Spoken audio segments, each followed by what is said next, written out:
if you want to attract something into your life, something good, something grand, something godlike, something prosperous, something of well-being, health, whatever it might be, if you want to attract that into your life, but you're talking about what's missing and thinking about what's missing, and you understand that what you think about is what expands, you will continue to expand more of what's missing, and you'll continue to attract what's missing in your life. I never talk about what's missing in my life. I only put my attention on what I intend to create. And I have shifted it. And I learned this lesson a long time ago, but the place that it probably expresses it better than any is Esther and Jerry Hicks' book, Ask and It Is Given. The teachings of Abraham, it's called Learning to Manifest Your Desires, have more than anything, I think they're the greatest, among the really greatest teachings on the planet today. And I know Esther and Jerry, I know them well, I've been with them on many occasions. It's about practicing this idea of not putting your thoughts on what is missing and shifting it to, it's on its way. It's on its way. It's on its way. 4 words, just get them tattooed someplace inside of you. Whatever it is that you would like to attract into your life, know that it's on its way. And I want to say to you that as you begin to get your thoughts more harmonized with Tao thinking, that is, with the thinking of the source, the thinking of God, that which always has been, that which does nothing but leaves nothing undone.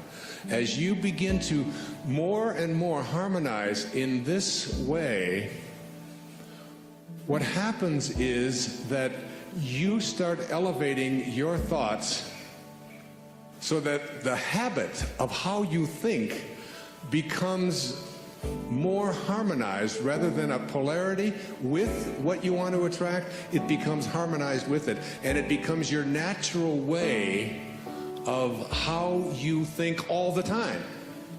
And you start then beginning to teach your children the same way of thinking, so you just catch them when they start saying things like, oh, with my luck it won't work out.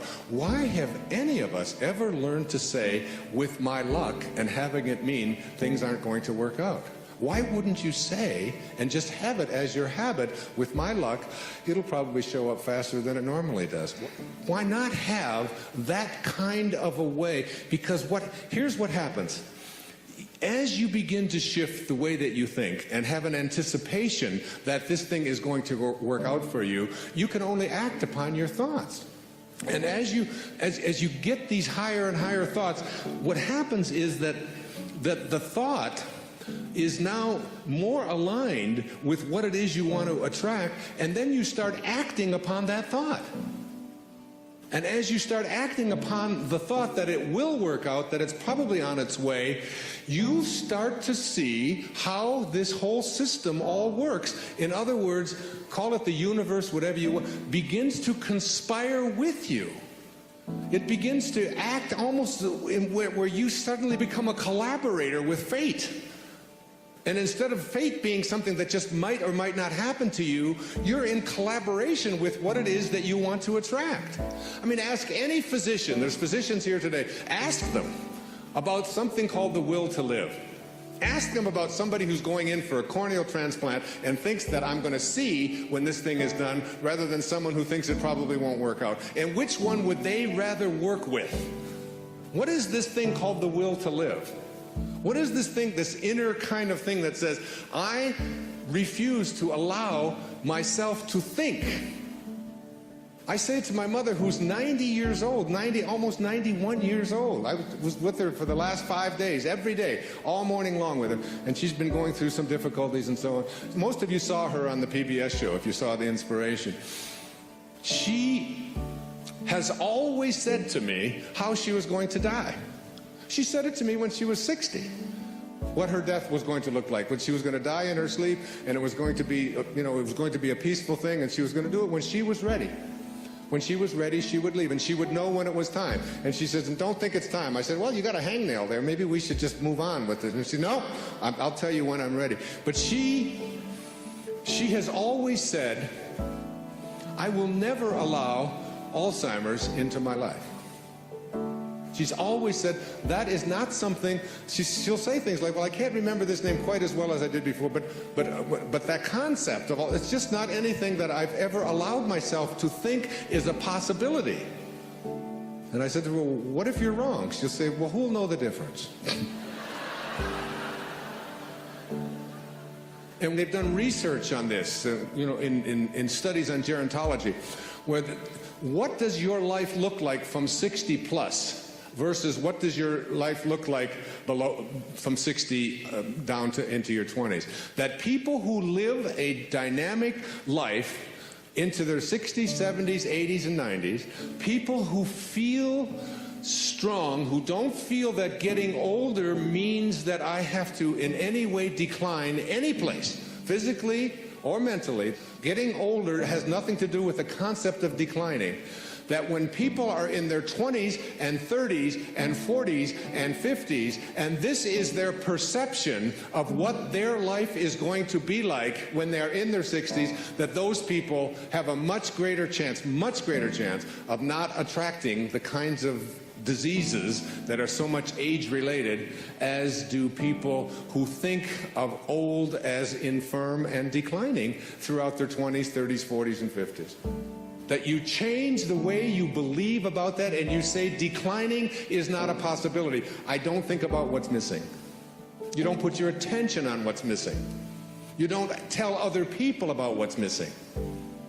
And you don't tell other people about what you can't do and what isn't working and how terrible the world is. And the Tao teaches so much of it was written for leaders, people in positions of power. But I've translated all of that into your own level of leadership. And the great leaders are the ones who eschew violence. You have got to get yourself to a place where you don't allow yourself to have violent thoughts come into your consciousness. That means you got to watch the movies you're watching. That means the games that your children are playing, video games, have got to be monitored and removed when they have violence built into them. It means that you don't watch the news and you don't read the stories, endlessly reaffirming what a terrible place this world is. It is not a terrible place. It's a perfect place. It's a beautiful place. There are just some leaders who are connected to Tao and others who are not. And we can create the kind of world that we want to create when enough of us begin to say, not part of my consciousness. Nope, I don't buy gossip. No, I don't buy violence. No, I don't have anything to do with that. And you just turn the channel, you turn it off. I pick up a Time magazine when I get on a flight and I go through and I say, I won't read the stories that involve killing. I won't read this. I don't need to hear any more about any more people blowing themselves up. I don't need to continue to have that as a part of my consciousness because I want to be someone who radiates out God-realized thinking. That's what I want to do. And I can't do that if I'm constantly being imbued with that. So I just go through the pages, page. And usually I say, oh, just threw away another $4.95. There's nothing in it to read. Every once in a while, a good story about maybe Tiger Woods or something. But by and large, there's not much in there. And you don't have to fill yourself with that kind of energy. So you don't put your thoughts on what's missing. You don't put your thoughts on what always has been. You don't put your thoughts on what others want for you, unless you want more of what others want for you to continue to show up into your life. So that if you're having conflicts with anybody that's out there, you don't have to put your attention on any thought that is out of harmony with the relationship that you would like to have. It doesn't have to be. You can have a love story replace a hate story by just changing your thoughts in any moment of your life. As you'll see, some of you will see it this afternoon, as Katie works with some of you and does the work and teaches you to ask yourself these questions about how can you be sure? How can you be sure that that thought is true? Why not have a love relationship with your ex-husband or your ex-wife? Why not have a love relationship with your in-laws? Why not? Why not have it with everyone on the planet? Why not? Indeed, why not? Every moment of your life, this choice is yours. You can either be a host to God or a hostage to your ego.